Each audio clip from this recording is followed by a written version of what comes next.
The Buffalo Bills are a win on Sunday Night Football away from clinching the AFC East. The injury update and my 5 predictions for Sunday night are all coming your way today on Locked On Bills.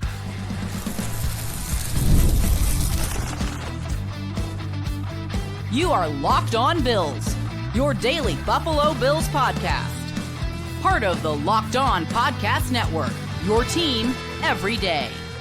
What's up, Bills Mafia? It's Joe Marino, author of Go Bills and Buffalo's Run, also the co-host of the Locked On NFL Scouting Podcast, and I'm your host of Locked On Bills. I want to thank you for making Locked On Bills your first listen every day, and a big welcome and shout out to our everydayers. You know who you are. Those of you who never miss a single episode, I appreciate y'all being here very, very much. I'd also like to invite you to subscribe or follow for free on YouTube or wherever you listen to podcasts. We're part of the Locked On Podcast Network, your team every day.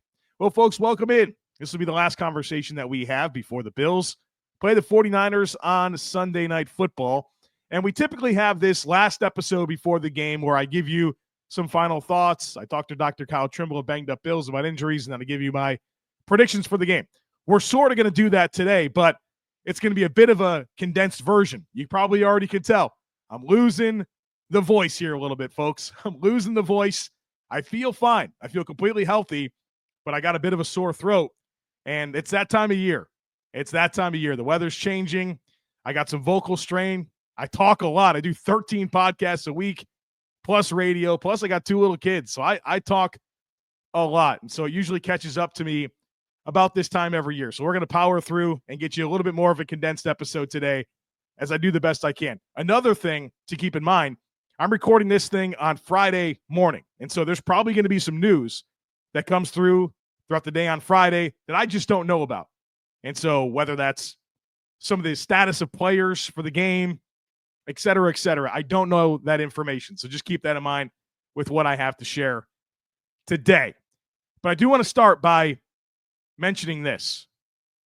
The Bills have a very straightforward path to clinching the AFC East on Sunday night. All they do is win the game. They're the AFC East champions for the 5th year in a row, which is possible because the Dolphins lost to the Packers on Thursday night, the Thanksgiving night game. So it's that simple. It's a hat and T-shirt game, folks. These aren't the hats and T-shirts we want. There's another hat and T-shirt we'd like to get, and then another one after that. But this is the first one to get. And don't take it for granted, folks. Don't take it for granted that the Bills are 1 win away from winning that division for a 5th consecutive season. So that'll be a fun little extra layer to the game on Sunday. There's supposed to be some snow in western New York. It feels like mostly before the game, but maybe some flurries during the game. Certainly going to be plenty of snow for those traveling in. So be safe, be careful, and look forward to watching that game on Sunday night and breaking it down for you afterwards here on Locked On Bills. So let's talk to Dr. Kyle Trimble, and then after that, I'll give you my 5 predictions for Sunday.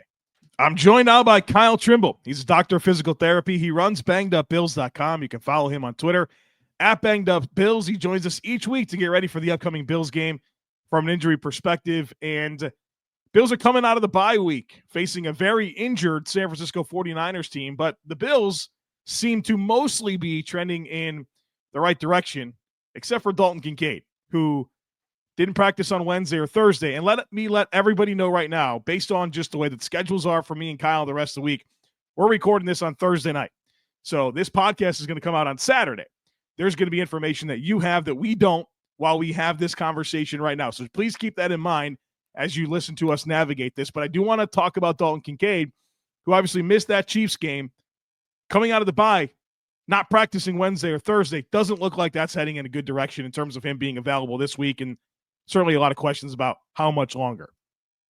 Exactly. When we last spoke before the bye, we had talked about this potentially being an injury. He could take the well-timed bye and return back the week after.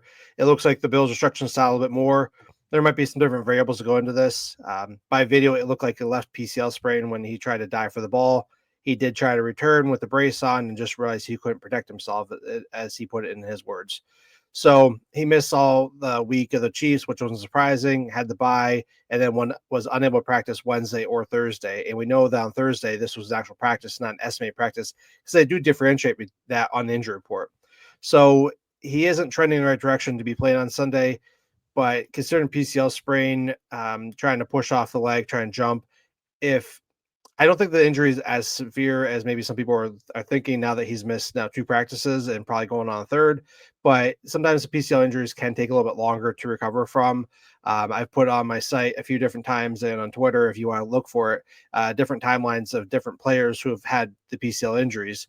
Ezekiel Elliott, Puka Nacua, Lamar Jackson, Gabe Davis, all these guys and many more have suffered PCL injuries, and they've had different time frames, or they've missed 2 games and then they come back and still have some issues. I still believe that Kincaid's is on the mild side, and I may think that they're just trying to be more proactive and saying, "Hey, let's get you rested another week. We're doing fine without you," and then also factor in the weather. I mean, it's gonna be slippery on Sunday night with the weather coming in, and it could be really bad or it could be so-so. But they don't want to risk him slipping and hitting that knee again, and then potentially being out for a longer duration. So they do have very capable tight ends. They have another call up for Zach Davison and other guys. I think he'll be fine without him, and I think that's a smart choice given that it's a non-conference opponent and you have bigger fish to fry later on in the season. Yeah, it feels like being cautious is the right approach there. Let's talk about Keon Coleman. Obviously missed a couple of games there before the bye with the wrist. Coming out of the bye, he was limited in practice on Wednesday and Thursday. We don't know what happens on Friday, but as you start to see this timeline come together and what activities he's done and not done, how is this shaping up in your mind in terms of when he can go and maybe what the injury was? I still don't have a clear idea on what the injury was. It's just still looks like a contusion, but it's been up and down because he's had the brace on. He hasn't had the brace on. We did see on Wednesday practice that he did not have anything on the wrist. He was able to catch the ball with both hands, though I think this was more or less coming from assistants and other people throwing the ball. We didn't see any confirmation that he was catching passes from Josh Allen or the jugs machine like we got with Amari Cooper prior to the bye week when he returned for Kansas City. So we still have a great idea what's going on. Hopefully we get some clarification later on, because I mean, I always appreciate that information, but that also might help us give a better idea of what to expect moving forward with these injuries. So I would love to see a full practice from him on Friday and then no designation, but it wouldn't surprise me if he does have a questionable designation. And then we kind of wait and see what happens for inactives on Sunday night there. So I wish I had a better answer, but without having a clear idea on what the injury is, we're still kind of left up in the air. But the fact that he's out there practicing, catching with both hands is a positive sign, and he's going to be closer than he was the past 2 games. Let's talk about Matt Milano. This feels like this is trending in a very good direction. They opened the practice window before the bye. Practice in full Wednesday and Thursday. Doesn't have the non-contact jersey on. It's the last home game here in terms of you got 2 on the road after this. Just feels like all of the signs are pointing towards Milano going. Are you picking that up as well? I am picking up those signs that he's going to be going. He didn't confirm it. It was actually one of the few rare times he's actually talked, which, I mean, you think about he rarely ever talks to, I think this was Alex Brasky at Potato. He said about 5 words, though. Exactly. And I was like, wait, Matt Milano talks? Right. So he didn't know, but he said he's feeling very good, which is, the kind of stuff you want to hear from these guys. I felt like he might need more time, only just because you have the time available. They still have the open roster spot, so they don't have to make a roster transactions. They just put him on the roster. I thought that he was going to take a little bit longer, maybe activate him to the active roster after the San Francisco game, and then maybe slowly start ramping him up after that there. But if he's passing all the metrics, he's doing everything he needs to do, then so be it. I talked with Nick Sabato of the Niagara Gazette, and my concern was still a little bit more about the right knee versus the bicep. The bicep is going to be pretty cut and dry. He's wearing a hinged brace on the left arm. We don't see it, but we know it's there. He's also wearing a shoulder harness so that in case he does get his arm caught up behind him, it's not stretching the bicep and then potentially causing damage to the healing tendon on the elbow, near the elbow. So if he's ready to go, he's ready to go. I'm sure that when they do bring him back, he's going to be on a very limited pitch count, whether it's a certain downs and distance or certain types of plays. For a good comparison, when they did bring Tre'Davious White back, he played about a quarter of the snaps the first game he played in, and then bumped up to about 50%, and then was 100% thereafter. So I could see a similar approach if they do that with Milano, bringing him back. I say let him sit out a little bit longer just because of the poor weather and just do you have the ability to do that. But if he's ready to go, it's like trying to hold, excited dog, back. And it's just like, finally, you got to let him go and just do his thing.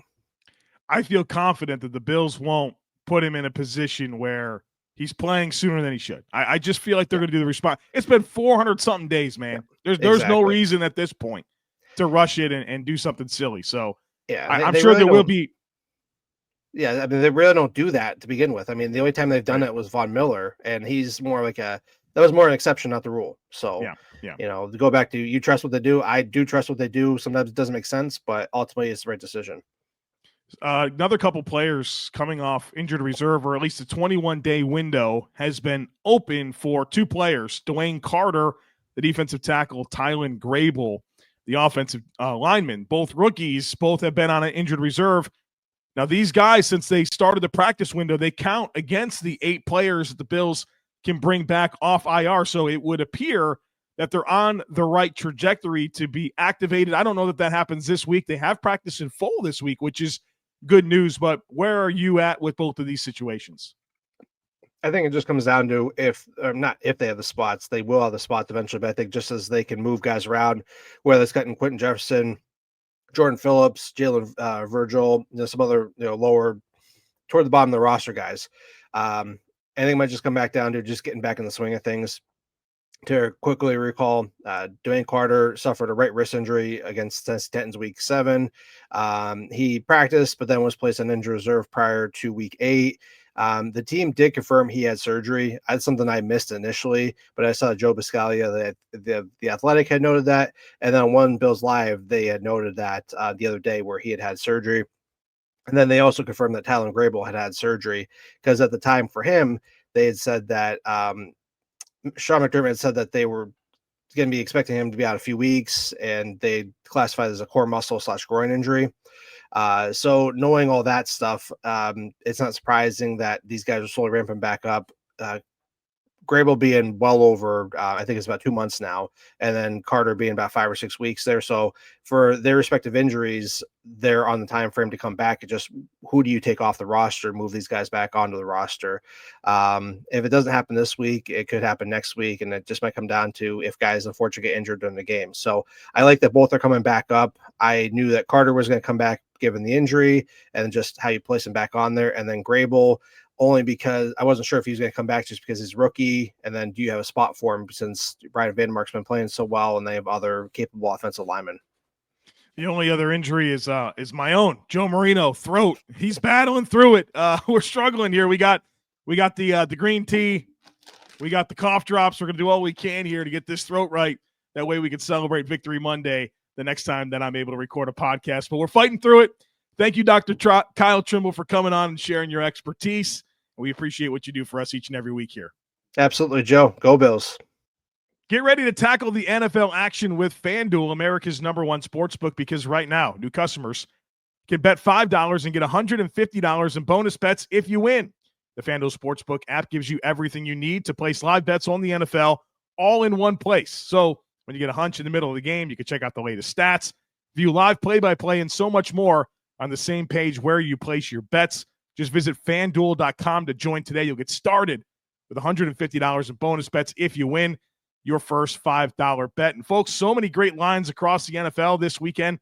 I'm in on some road underdogs to go out and win. I like the opportunity for the Titans to go win in Washington. That's one of my big ones. I also like the Steelers as road underdogs to go win in Cincinnati. So tell me on that. Check it out. Also check out the live betting. It's super fun. Never waste a hunch and make every moment more with FanDuel, which is an official sportsbook partner of the NFL.